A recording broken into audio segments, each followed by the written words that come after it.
1 year ownership review. Welcome back, guys. I wanted to spend some time behind the wheel before I start to share my thoughts on this, second generation 86.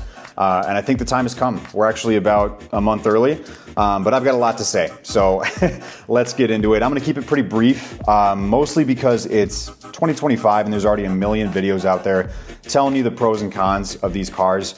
What I wanna talk about more so is the philosophy of this vehicle and what I think it represents in today's automotive era. Now, I think part of the reason every YouTuber seems to be praising this car is because of the fact that we're running out of options. Not to discredit the 86, but let's be real, this class of vehicle is shrinking so quickly.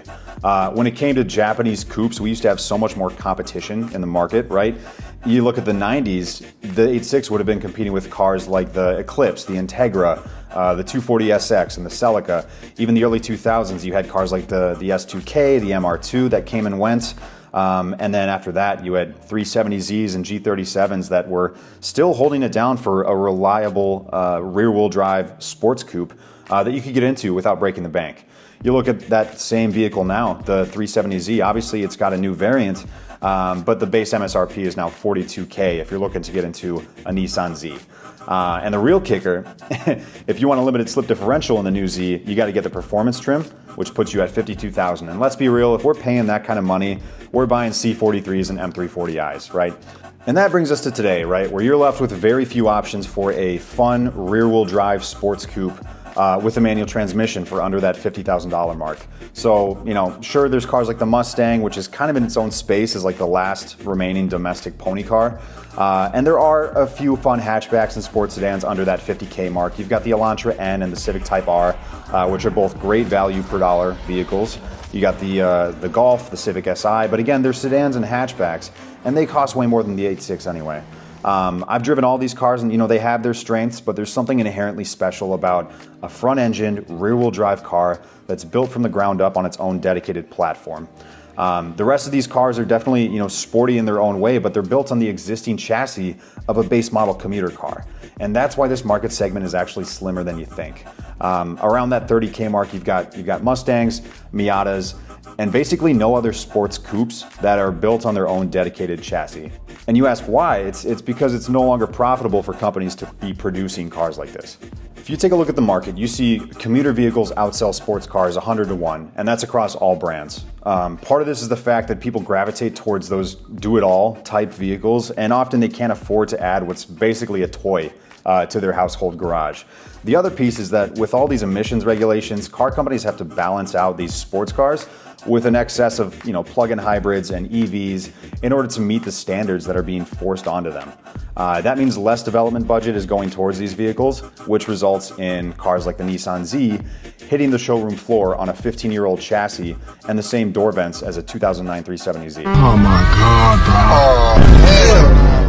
The new Z was designed on a shoestring budget, and in my opinion, Nissan was in no position fiscally to produce this car. Of course, I'm glad it exists, but I was disappointed. I know it disappointed a lot of other people, and I think the sales figures kind of show that. So that's where Toyota is sort of breaking the mold. Their CEO, Akio Toyoda, has made his distaste for the EV movement very clear in some of his public statements. But as a brand, they've committed to this "no more boring cars" slogan, which is a bold statement coming from the people who make the Prius. But if you look at their product line, you see a focus on hybrid technology in lieu of EVs. They've got one EV, the BZ4X, what a name, my God. It's a heavy electric SUV that honestly isn't that great and it's not selling well. But in contrast, you see multiple dedicated in-house performance divisions. You've got Gazoo Racing, obviously they're supporting the Yaris, the Corolla, the 86 and the Supra, and then TRD, Toyota Racing Development, which you don't really hear that much about anymore, but they're still producing aftermarket parts and also making their own variants of the Camry and the Tacoma. This is clearly a brand that values performance and is willing to make compromises in order to stand by what they believe makes the driving experience special. And that brings me to my main point in this video, which is compromise. Toyota has had to jump through hoops to get the 86 and the Supra even out to market, right? Between joint ventures with BMW and Subaru, they've shared funding and resources as needed in order to bring these cars to market. And that's where they run into problems. These joint ventures are inherently a good thing, right?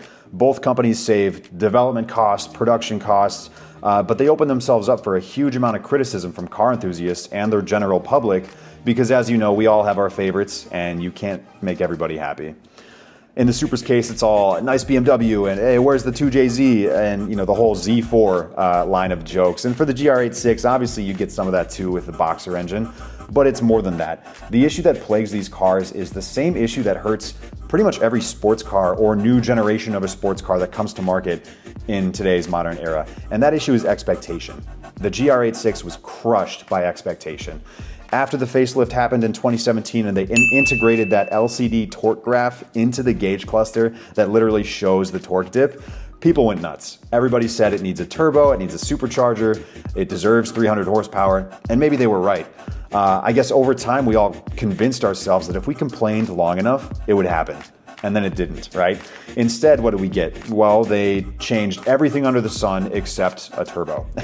Lighter body materials, better suspension tuning, they optimized the fuel injection system, and then most notably, they bored out the cylinders going from 2 to 2.4 liters, which obviously bumped it up to 228 horsepower, 185 pound-feet of torque. That's a 14% boost in horsepower and a 22% increase in torque over that last model year, which is huge, as well as a much more linear power band that's more consistent and usable at pretty much any RPM range. And for most owners, that was enough. For me, that was plenty, and it seems like for most YouTubers, it was enough as well. You look at videos that Chris Harris did, calling this like a pound shop 911 GT3, which, okay, maybe that's an overstatement. But Jason Camisa also comparing the 86 to a Cayman. You've got huge YouTube channels like Doug DeMuro, Everyday Driver, Throttle House, praising this car for what it is, a car that has stayed true to form in every way that matters while improving over the prior model.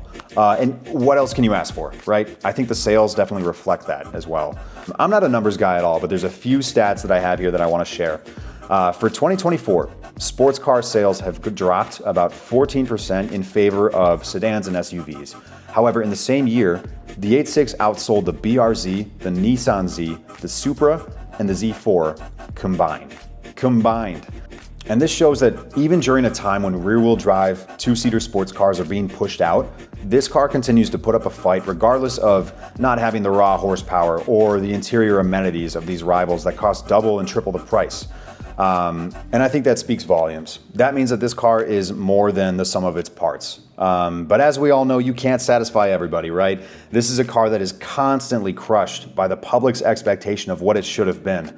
And right now, there's talks about Toyota splitting ties for that upcoming third generation 86 and either finding a new partnership or just doing solo development. I know a lot of my friends are hoping that the 86 gets the 1.6 liter 3-cylinder engine out of the GR Yaris, GR Corolla.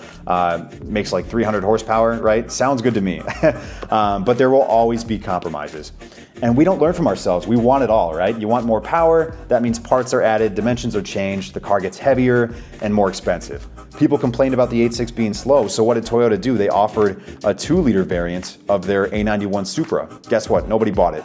Why? Because it was too expensive, and they discontinued it. And I don't want the same thing to happen to the 86, and I think that Toyota is smart enough to not let that happen.